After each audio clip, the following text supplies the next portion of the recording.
Check, check, check.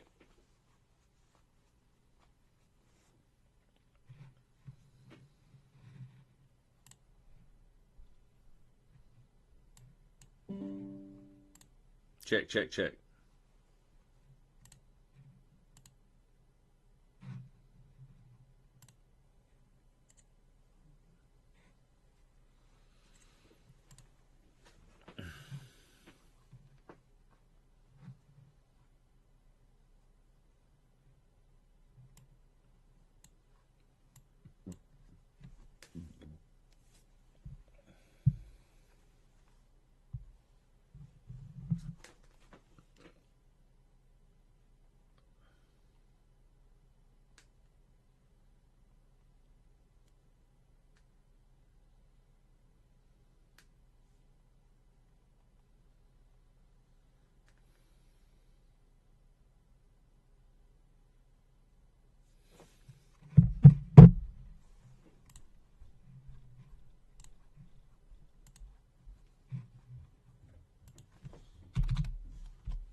All right, here we go.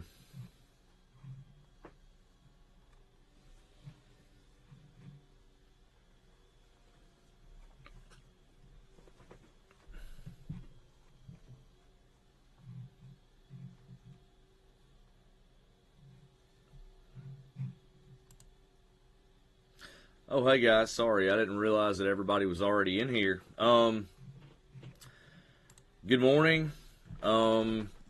Meteorologist Brett Adair here. As you can see, we're looking at Francine now. We now have Tropical Storm Francine. Let's see what I can show you here about Francine and its messaging right now. The latest from the National Hurricane Center still has winds of 50 miles an hour, moving to the north-northwest at 5. And as you can see, hurricane watches basically up across the southern sections of Louisiana, almost from the Texas border all the way across. Let's go through the public advisory here. Disturbance has formed into Francine as it states above and is expected to intensify with storm surge and hurricane watches now in effect along the Louisiana coastline. Storm surge watch from High Island, Texas to the Alabama-Mississippi border, including Vermilion Bay, Lake Mauropolis, and I probably pronounced that wrong, and Lake Pontchartrain. The hurricane watch is up from Cameron to Grand Isle. So as you can see, we're getting into that mode now where we're expecting a hurricane at landfall. The possibility for rapid intensification even. Sorry, my voice is a little bit off this morning. But as expected, our disturbance has turned into Francine. NOAA's had a hurricane hunter out there here for the last little bit. And you can see here on the graphic, they found a broad area circulation out there. Enough, I guess, to give it the tropical designation because they're finding winds at the surface of 50.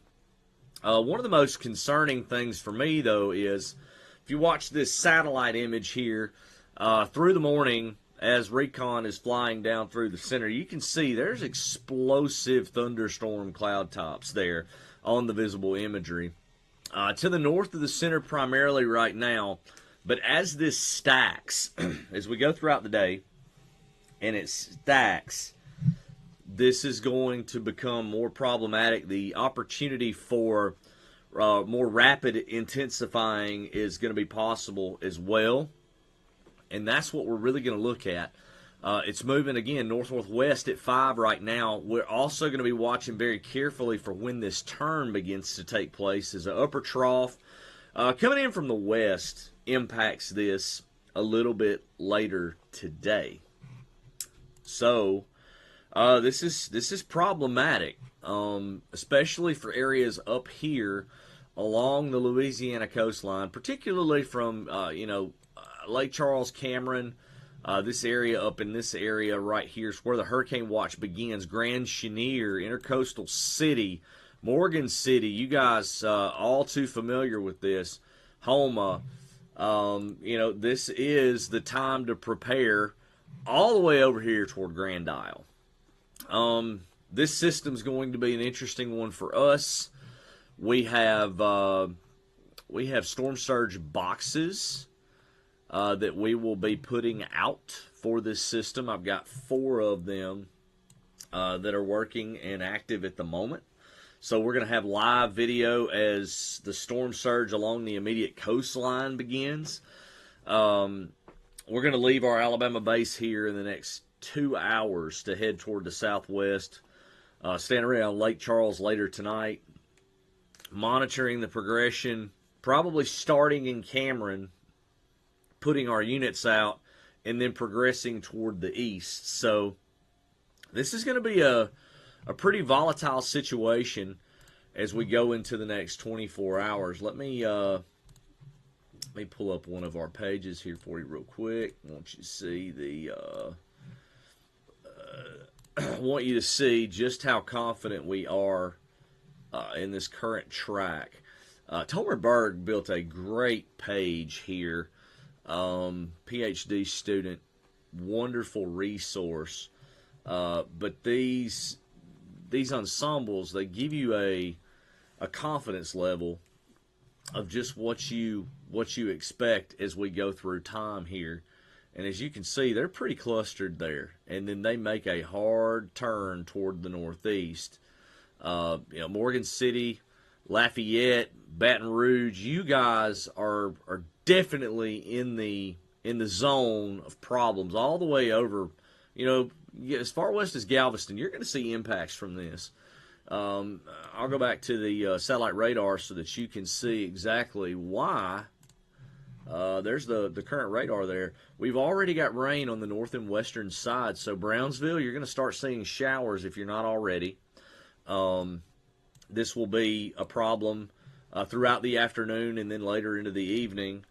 Let's run the loop here, the radar, and you guys can see we've already got some special marine statements out there, likely for water spouts that could be occurring there in the Gulf of Mexico. So Francine is still working to get organized right now.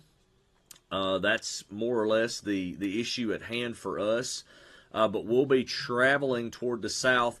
And the other thing that we're going to be watching for, there's one product on Tomer's page here that I look at quite a bit, and that is the probabilities for rapid intensification.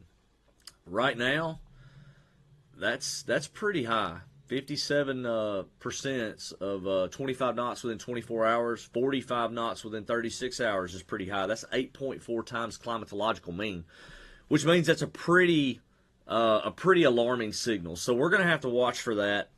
Right now, official landfall is calling for a Category 1. Could we get stronger than that? Absolutely. It all depends on the organization, how fast the center can really get going underneath that deep convection. And I think that could happen pretty quickly as we go forward in time. So again, Francine is now official, 50-mile-per-hour tropical storm. We will be making our way down toward the Louisiana coast here just shortly. Give you a wide view there. And let's see if I can show you a little bit more here with the wind radii. So there is the wind radius right now that is forecast. This will be an intensifying system coming in as it makes landfall. So now's the time to prepare. if you need to do anything in regards to, generators, fuel, I would go ahead and prepare all of those assets now. Get your fuel that you need, food. If you need an evacuation plan, they're along the immediate coast. That's one other thing that I will show you that I see as being a potential huge issue, and that is storm surge. The Gulf Coast is one of the storm surge prone areas in the country, and now we are looking at the current time with the current projection of intensity, 5 to 10 feet. It's a lot of water. I've seen 20 feet of water. That's a scary situation. 2 to 4 feet all the way to the Alabama-Mississippi border. So I would go ahead and prepare for flooding, for damaging winds and tornadoes. Yes, Stanley, Arkansas may be on the western side of this. It's going to be very close, but some heavy rain underneath the core as this comes to inland. It may ride right up the Mississippi River Valley. Usually that right side is more of the dirty side where we see the tornadoes and the heavier rainfall. But the north and west side will see impacts too. It will be windy. It's going to be windy underneath this thing as it comes on shore. Not as windy as it'll be on the coast. It will start to weaken as it moves inland, but this is going to be a problem. And everybody needs to prepare now, not later, for this system. So I'll be posting updates here as we get on the road through time, and then I'll also be working to live stream as we get on the weather tomorrow, and then we'll have our 4 remote storm surge cameras that will also be out during this system. So stay with us here on Facebook. Stay with us on YouTube. I'm meteorologist Brady Adair. We will be, again, live on the road within the next couple of hours. If you got any questions, feel free to submit those on my page, and I'll make sure to answer those throughout the day. But we will be getting ready for this storm. Stay tuned, as it looks like Francine is getting ready to cause major impacts along the Gulf Coast.